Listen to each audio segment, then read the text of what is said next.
Hello everyone, in this video lecture we are going to solve sample question paper for class 10th session 2022 to 23 subject mathematics basics. Time lots 3 hours, maximum marks 80. General instruction.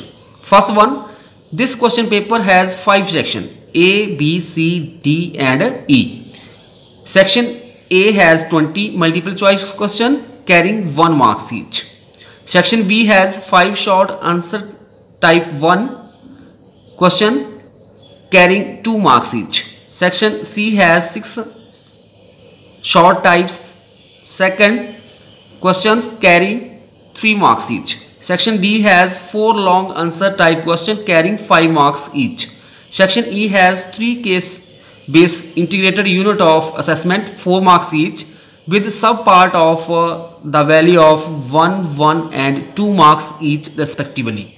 All questions are compulsory. However, an internal choice in 2 questions of 2 marks, 2 questions of 3 marks and 2 questions of 5 marks has been provided. An internal choice has been provided in the 2 marks question of section E. Draw neat figure whenever required. Take pi is equal to 22/7 whenever required if not stated. Section A, question number 1. If two positive integers P and Q can be expressed as P is equal to AB square and Q is equal to A cube B, AB being prime number, then LCM of P and Q is. हमारे पास दो positive integer given है P और Q, और P की value हमारे पास AB square और Q की value हमारे पास है A क्यूब B. तो हमने LCM निकाला है P और Q का. तो जो हमारे पास ये P गिवन है हम इसको इस तरह से लिखते हैं A मल्टीप्लाई B स्क्वायर का मतलब B मल्टीप्लाई B और A क्यूब का मतलब A multiply A multiply A multiply B. यहाँ पे कॉमन है A और यहाँ पे B. जब हम LCM निकालते हैं तो कॉमन को हम वन टाइम लिखते हैं, तो यहाँ पे आ जाएगा A और ये मल्टीप्लाई B और this B also here multiply A. This is equal to A multiply A is A cube B multiply B square. So हमारे पास यहाँ पे जो correct option है C is the correct option. Question number 2. What is the greatest possible speed at which a man can walk 52 km and 91 km in an exact number of hours? जो हमारे पास greatest possible speed होगी किसी man के लिए जो कि वो walk करेगा डिस्टेंस 52 किलोमीटर और 91 किलोमीटर. सो जो हमारे पास ग्रेटेस्ट पॉसिबल स्पीड होगी that is the HCF of 52 and 91. So first of all हम 52 के फैक्टर निकालेंगे. 2 हेयर 26 2 13 द 26 और यहाँ पे 91 के फैक्टर निकालेंगे 7 30 द 91. सो 52 के पॉसिबल फैक्टर हमारे पास आ गए 2 मल्टीप्लाई 13 और 91 के जाएंगे 7 मल्टीप्लाई 13. सो HCF आ जाएगा यहाँ पे जो कॉमन है 13. सो HCF इज इक्वल टू 13. सो हमारे पास जो ग्रेटेस्ट पॉसिबल स्पीड होगी 13 किलोमीटर पर hours. Question number 3. If 1 0 of the quadratic polynomial x square plus 3x plus k is 2, then the value of k is. हमारे पास जो quadratic polynomial f(x) is equal to किसके बराबर x square plus 3x plus k, और इस quadratic polynomial की एक zero हमारे पास गिवन है वो कितनी है 2, that is f2 is equal to 0. सो 2 हम वैल्यू भर देंगे यहाँ पे x की जगह पे, तो हमारे पास बन जाएगा 2 का square plus 3 multiply 2 plus k is equal to 0. 2 to the 4 plus 3 to the 6 plus k is equal to 0. 6 plus 4 10 plus k is equal to 0. This implies k is equal to -10. So हमारे पास जब एक zero given है इस quadratic polynomial की, तो हमारे पास जो k की वैल्यू आएगी -10. B is the correct option. Question number 4. Graphically, the pair of equation given y 6x minus 3y plus 10 is equal to 0, 2x minus y plus 9 is equal to 0 represent two lines which are A option है intersecting at exactly one point, B option parallel, C option coincident, D option intersecting at exactly 2 points. हमारे पास दो equation दी गई है linear equation, और हमने check करना है कि ये दोनों जो है हमारे पास किस तरह की है, पैरेलल है, इंटरसेक्टिंग है। सो लेट अस सी। पहले हम इन दोनों पेयर ऑफ इक्वेशन के लिए ग्राफ प्लॉट करेंगे। तो फर्स्ट इक्वेशन मैंने ले लिया 6x minus 3y plus 10 is equal to 0। थोड़ा इसको रीअरेंज करेंगे, 3y और 10 को इस साइड ले जाएंगे तो हमारे पास बन जाएगा 6x is equal to 3y minus 10। So x is equal to 3y minus 10 over 6। अब हम वैल्यू भरेंगे when y is equal to 0, यहाँ पे 0 पुट कर दिया तो x की वैल्यू हमारे पास 1.7 आ गई, ठीक है। और व्हेन जब मैंने y इज इक्वल टू 5 लिया तो x की वैल्यू कितनी आ गई, 0.8। तो इस तरह से x y की वैल्यू मैंने निकाल ली इस इक्वेशन के लिए। नेक्स्ट इक्वेशन जो है 2x minus y plus 9 is equal to 0। 2x is equal to y और 9 को इस साइड ले जाएंगे तो y माइनस 9 बन जाएगा। x इज इक्वल टू ये 2 मल्टीप्लाई डिवाइड बाई हो जाएगा y माइनस 9 by 2। So when y is equal to 11 तो x is equal to 11 minus 9 over 2, that is 2 over 2 1 आ जाएगा। और when y is equal to 9 तो x is equal to 9 minus 9 over 2, 0 over 2 is 0। So इस तरह से x y की value हमने निकाल ली, x की आई 1, y की 11 और x की 0 और y की 9। इन दोनों लीनियर इक्वेशन के लिए जब मैंने ग्राफ ड्रॉ किया तो हमारे पास ये दोनों जो लाइंस आएंगी ये आपस में पैरेलल होंगी। इस तरह से आप देख सकते हो यहाँ पे जो लाइन थी हमारे पास 6x minus 3y plus 10 is equal to 0, उसके लिए कोऑर्डिनेट थे पहले माइनस 1.70 यहाँ पे आ गया और 0.8 और 5, इस तरह से स्ट्रेट लाइन आ जाएगी। दूसरी जब इक्वेशन थी हमारे पास 2x minus y plus 9 is equal to 0, तो हमारे पास एक पॉइंट था 0.9 और दूसरा 1.11, तो यहाँ से भी एक लाइन हमने ड्रॉ कर दी तो ये दोनों लाइन आपस में पैरेलल आ जाएगी। So in this question B is the correct option, lines are parallel. Question number 5, if the quadratic equation x square plus 4x plus k is equal to 0 has real and equal root, then हमारे पास quadratic equation given है x square plus 4x plus k is equal to 0 और इसके root किस तरह के है, real and equal. अगर हमारे पास जो इक्वेशन गिवन है उसके रियल और इक्वल रूट हो तो हमारे पास डिस्क्रिमिनेंट 0 के बराबर होता है, मतलब d is equal to 0 means b square minus 4ac is equal to 0. So here a is 1, b is 4 and c is k. अभी हम वैल्यू पुट कर देंगे, b का स्क्वायर आ जाएगा दैट इज 4 का square minus 4, a is 1, c is k equal to 0, 4 4 the 16 minus 4k is equal to 0. This implies 4k is equal to 16, k is equal to 16 by 4. So 4 4 the 16, k is equal to 4. So in this way k की value क्या जाएगी 4, k is equal to 4. So C is the correct option, k is equal to 4.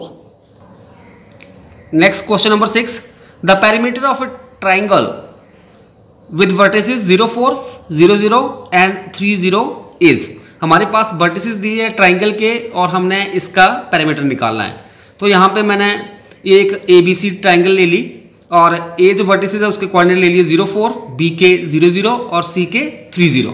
अब हम यहाँ पे distance formula लगाएंगे। पहले हम डिस्टेंस निकालेंगे AB, तो AB हो जाएगा, ये हमारे पास फार्मूला लगाएंगे x2 माइनस x1 का square plus y2 minus y1 का स्क्वायर रूट।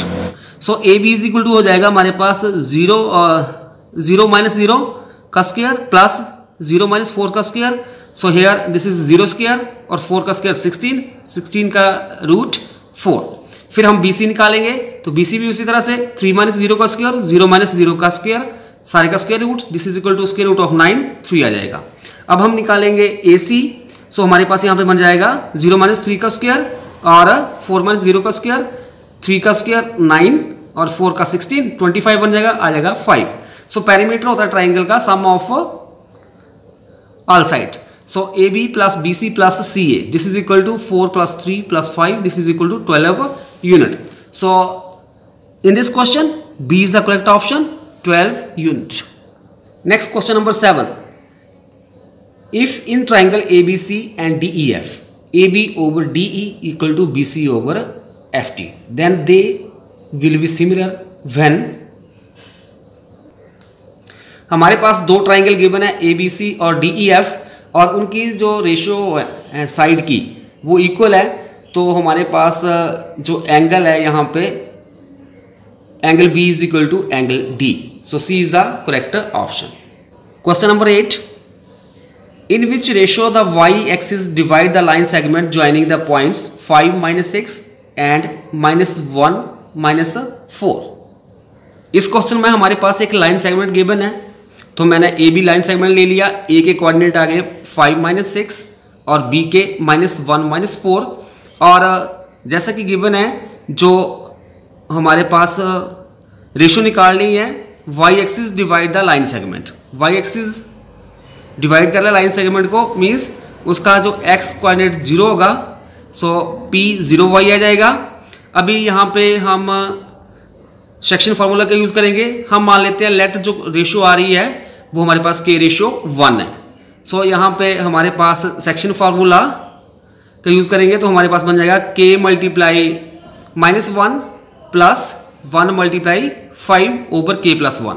इसी तरह से हमारे पास आ जाएगा k multiply -4 plus 1 multiply -6 over k plus 1। सो हमारे पास यहाँ पे आ जाएगा -k plus 5 over k plus 1 और इधर -4k -6 ओवर k प्लस 1। अब हम ये जो हमारे पास x की वैल्यू है ये होगी। सो हमारे पास 0 is equal to -k plus 5 over k plus 1। जब हम क्रॉस मल्टीप्लाई करेंगे तो ये k प्लस 1 मल्टीप्लाई 0 0 हो जाएगा। फिर हमारे पास ये आ जाएगा -k plus 5 is equal to 0, so k is equal to 5। So ratio आ जाएगी हमारे पास 5:1। सो इस क्वेश्चन में बी ऑप्शन जो है करेक्ट ऑप्शन होगी 5:1। Question number 9। इस क्वेश्चन में हमारे पास एक सर्कल दिया हुआ है और सर्कल के बाहर एक पॉइंट P दिया है और PA और PB दो टेंजेंट ड्रॉन है सर्कल के ऊपर और ये एंगल 50 डिग्री है।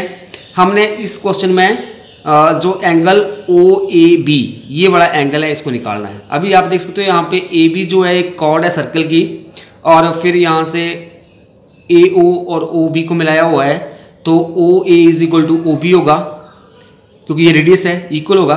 अब हम जानते हैं जो हमारे पास अगर दो साइड इक्वल है तो उसके जो अपोजिट एंगल होते हैं, तो यहाँ पे हमारे पास अपोजिट एंगल कौन से आ गए, एक ये आ गया और ये दोनों आपस में इक्वल होंगे। फर्स्ट ऑफ ऑल क्या करेंगे कि हम ये क्वाड्रिलेटरल ले लेंगे PAOB, और जो क्वाड्रिलेटरल होती है उसके चारों एंगलों का सम हमारे पास 360 आ जाएगा।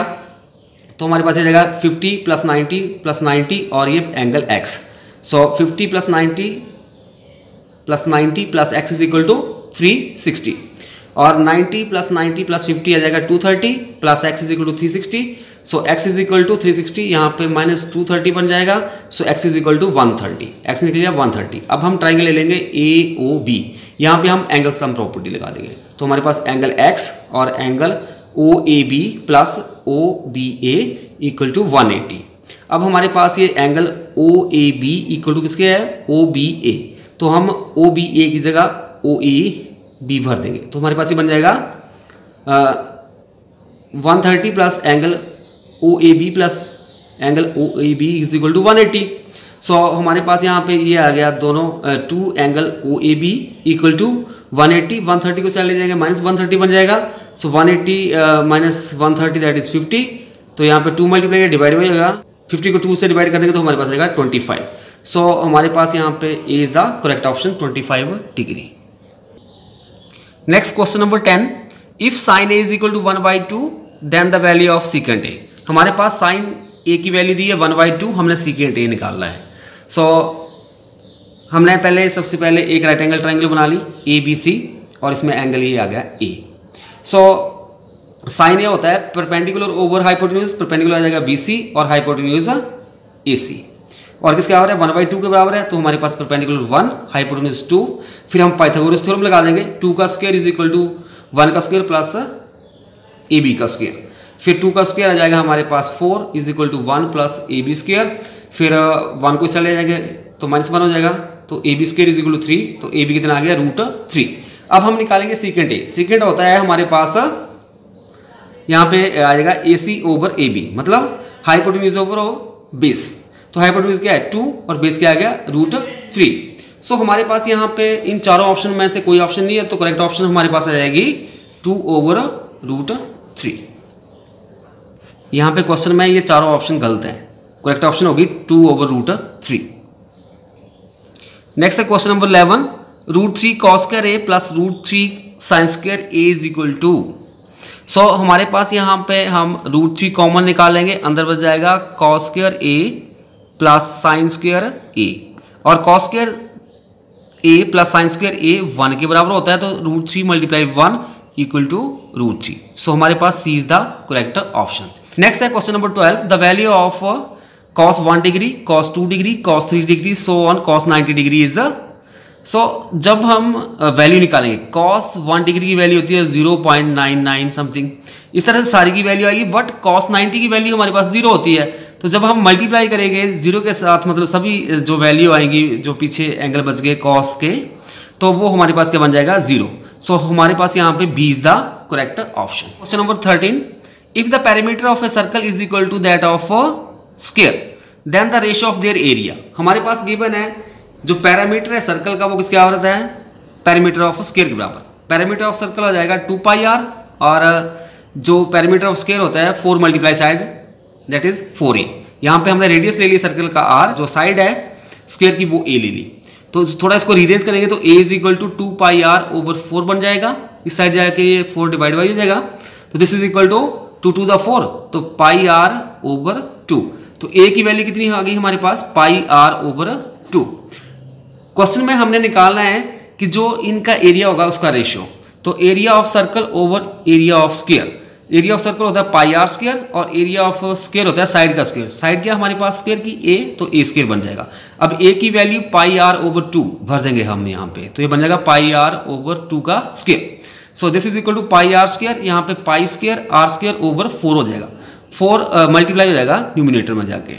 सो ये बन जाएगा πr² मल्टीप्लाई 4/π²r²। r² के साथ r² कैंसिल, पाई के साथ यहाँ पे स्क्वायर हो जाएगा कैंसिल, तो 4/π बन जाएगा। पाई की वैल्यू हम 22/7 लेंगे, 4 न्यूमिनेटर में जाकर मल्टीप्लाई हो जाएगा, तो बन जाएगा 4 मल्टीप्लाई 7/22, कटिंग हो जाएगी 2 to the 4, 11 to the 22, तो 7 to the 14/11, तो रेशो आ जाएगी हमारे पास 14:11। सो इस क्वेश्चन में B is the correct option, 14:11। Next question number 14, if the radii of 2 circle are in the ratio of 4:3 then their area are in the ratio of.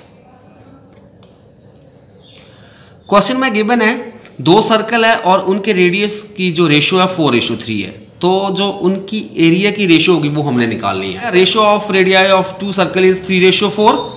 अगर हम common ratio x ले लेते हैं तो हमारे पास वो जो रेडियाई होंगे दोनों सर्कल के वो बन जाएगा 3x और 4x। फिर उनका रिस्पेक्टिव एरिया क्या जाएगा, जब रेडियस 3x है तो इसका एरिया जाएगा, एरिया ऑफ सर्कल होता है πr², तो यहाँ पे पाई r कितना है 3x, तो 3x का स्क्वायर, और यहाँ पे r है 4x, तो यहाँ पे पाई 4x का square. So ratio of their area is equal to pi 3x², मतलब 3 का स्क्वायर 9x² हो जाएगा, और यहाँ पे ओवर पाई 16x²। x² के साथ x² कैंसिल, पाई के साथ पाई 9/16, तो रेशियो आ जाएगी 9:16। So in this question D is the correct option. Question number 15. The total surface area of a solid hemisphere of radius 7 cm is। एक solid hemisphere है जिसका रेडियस 7 cm है, हमने उसका टोटल सरफेस एरिया निकालना है। सो गिवन है हमारे पास radius of solid hemisphere r is equal to 7 cm। So total surface area of solid hemisphere is 3πr², और this is equal to 3 multiply pi multiply r is 7 का square, 7 7 49, 49 multiply 3 147। So area आ जाएगा 147 pi centimetre square. So here D is the correct option. Question number 16, for the following distribution. हमारे पास ये class interval दिया 0 to 5, 5 to 10, 10 to 15, 15 to 20, 20 to 25। Frequency दी है 10, 15, 12, 29। सो हमने निकालनी है upper limit of the modal class. Model class कौन सी होगी, जिसकी हायर फ्रीक्वेंसी होगी, तो यहाँ पे हायर फ्रीक्वेंसी क्या है 20 है, तो हमारे पास ये आ जाएगा this is the modal class, और इसकी जो हमारे पास अपर लिमिट है दैट इज 20। सो हमारे पास यहाँ पे ऑप्शन आ जाएगी C is the correct option 20। Question number 17, if the mean of the following distribution is 2.6 then the value of y is. Mean हमारे पास गिवन है और हमने जो ये मिसिंग फ्रीक्वेंसी है वाई, इसकी वैल्यू निकालनी है। सो इसके लिए सोल्यूशन हो जाएगा हमारे पास एक्स जो है वो हमारे पास 1 2 3 4 5 है, फ्रीक्वेंसी 4 5 वाई 1 वाई, फिर हम एक्स मल्टीप्लाई एफ निकाल लेंगे। तो यहाँ पे 1 4 the 4, 2 5 the 10, 3 multiply by 3 y, 4 1 the 4, 5 2 the 10। So हमारे पास यहाँ पे हमने निकाल लिया समेशन एफ, ये आ गया हमारे पास 12 प्लस वाई, और समेशन एफ एक्स हमारे पास रहेगा 28 प्लस 3 वाई। अब हम फार्मूला लगाएंगे मीन का। मीन हमें पता है this is equal to summation X F over summation F. So जो हमारे पास मीन गिवन है 2.6, this is equal to 28 plus 3 Y over 12 plus Y. फिर इसको हम सॉल्व करेंगे, क्रॉस मल्टीप्लाई यहाँ पे 2.6 multiply 12 plus y is equal to 28 plus 3 y. So 2.6 multiply 12 कितना आ जाएगा 31.2, और 2.6 y equal to 28 plus 3 y. फिर क्या करेंगे 28 को हम इस साइड ले जाएंगे, माइनस हो जाएगा, और 2.6 वाई को इस साइड ले जाएंगे, ये माइनस हो जाएगा उसमें, ठीक है। तो जब हम इसको माइनस करेंगे 3.2 आ जाएगा, और यहाँ पे हम माइनस करेंगे 0.4 y. So y is equal to 3.2 over 0.4, so 4 8 the 32। So यहाँ पे हमारे पास वाई की वैल्यू आ जाएगी 8। सो इन दिस क्वेश्चन हमारे पास B is the correct option 8। Next question है number 18। A card is selected at random from a well shuffled deck of 52 cards. The probability of its being a red face card is. हमारे पास ताश की गड्डी है, उसमें 52 card है, तो हमने एक कार्ड निकालना है रेंडमली बिना देखे हुए, जो जिसकी हमारे पास प्रोबेबिलिटी हो कि जो निकाला गया कार्ड एक रेड फेस कार्ड हो। फेस कार्ड हमारे पास होते हैं 12, और उसमें जैसे जैक, किंग और क्वीन, ठीक है। तो जैक के भी 4 होंगे, किंग के भी 4 और क्वीन के भी 4। इसमें 2 रेड होते हैं और 2 ही हमारे पास ब्लैक होते हैं। तो 2 2 कितने टोटल आ गए कार्ड, जो रेड फेस कार्ड आ गए 2 2 4 6, तो 6 ओवर 52, 2 3 द 6 एंड 26 द 52, तो 3 बाई 26। सो यहाँ पे A is the correct option. Next है हमारे पास जो क्वेश्चन नंबर 19 है, असर्शन और रीजनिंग वाला है, ठीक है। तो हमारे पास यहाँ पे असर्शन क्या दिया हुआ है, if HCF of 510 and 92 is 2, then the LCM of 510 and 92 is 32460। तो हमारे पास हम इसको चेक करते हैं कि वेदर दिस इज ट्रू और फॉल्स। यहाँ पे मैंने इसको सॉल्व करके रखा हुआ है। 510 के जब हम फैक्टर बनाएंगे तो हमारे पास आ जाएगा 2 मल्टीप्लाई 5 मल्टीप्लाई 3 मल्टीप्लाई 70, और 92 के आ जाएंगे 2 2 23। सो यहाँ पे हमारे पास कॉमन ओनली 2 आ रहा है, तो HCF इज 2। तो हमारे पास यहाँ पे तो HCF 510 92 का 2 होता है, वो करेक्ट है। अब LCM देखते हैं हम इसका 510 और 92 का। तो हमारे पास यहाँ पे जाएगा जो कॉमन होता है उसको हम एक बार लिखते हैं, तो यहाँ पे जाएगा 2 multiply 5 multiply 3 multiply 17 multiply 2 multiply 23 बन जाएगा 23,460। जबकि हमारे पास यहाँ पे गिवन है 32,460 है हमारे पास। सो हमारे पास ये गलत है, तो हमारे पास यहाँ पे जो असर्शन है वो फॉल्स है। अब रीजन क्या है, HCF of AB multiply LCM of AB is equal to A cross B। अगर आपके पास 2 नंबर दिए हुए हैं हमारे पास, उनका अगर हम HCF निकालें और LCM निकालें और उनको हम आपस में मल्टीप्लाई कर दें, तो वो किसका होता है, प्रोडक्ट ऑफ 2 नंबर। सो ये हमारे पास 2 है। तो हमारे पास यहाँ पे जो ऑप्शन है डी करेक्ट होगी, क्योंकि असर्शन फॉल्स है but reason is true. Next question number 20। Assertion में दिया है the ratio in which the line segment joining 2 - 3 and 5 6 internally divide by x axis is 1:2। तो हमारे पास यहाँ पे एक लाइन सेगमेंट दिया हुआ है A और B। A के जो कोऑर्डिनेट है 2 - 3 है और B के 5 6 है, और हमारे पास जो ये डिवाइड कर रहा है y x एक्सिस मतलब इसके जो पॉइंट हो जाएंगे हमारे पास x0, और रेशियो हमने निकालनी है, तो मैंने यहाँ पे रेशियो मान ली m/n। तो हमारे पास यहाँ पे सेक्शन फार्मूला लगा देंगे, x0 equal to m × 5 5m, n × 2 2n over m plus n, और इधर आ जाएगा 6m plus minus 3n over m plus n। अब हमारे पास 0 इज इक्वल टू किसके बराबर है, जो y कोऑर्डिनेट है उसको हम कंपेयर कर लेते हैं। 0 is equal to 6m minus 3m over m plus n, तो हमारे पास ये आ जाएगा 6m minus 3m over m plus n is equal to 0। m plus n को इस साइड मल्टीप्लाई कर देते हैं 0 के साथ तो 0 बन जाएगा, फिर 3n को इस साइड ले जाएंगे तो ये प्लस का हो जाएगा 3n, फिर 6 को इस साइड ले जाएंगे डिवाइड बाई जाएगा, तो और n को इस साइड ले जाते हैं m over n is equal to 3 over 6 1/2 हो जाएगा, m over n is equal to 1/2, m ratio n is equal to 1:2 आ जाएगा हमारे पास। सो इस तरह से आप देख सकते हो जो असर्शन है वो हमारे पास 2 है। अब रीजन जो है, as formula for internal division is mx2 plus nx1 over m plus n, my2 plus ny1 over m plus n, तो हमारे पास ये रीजन भी ट्रू है।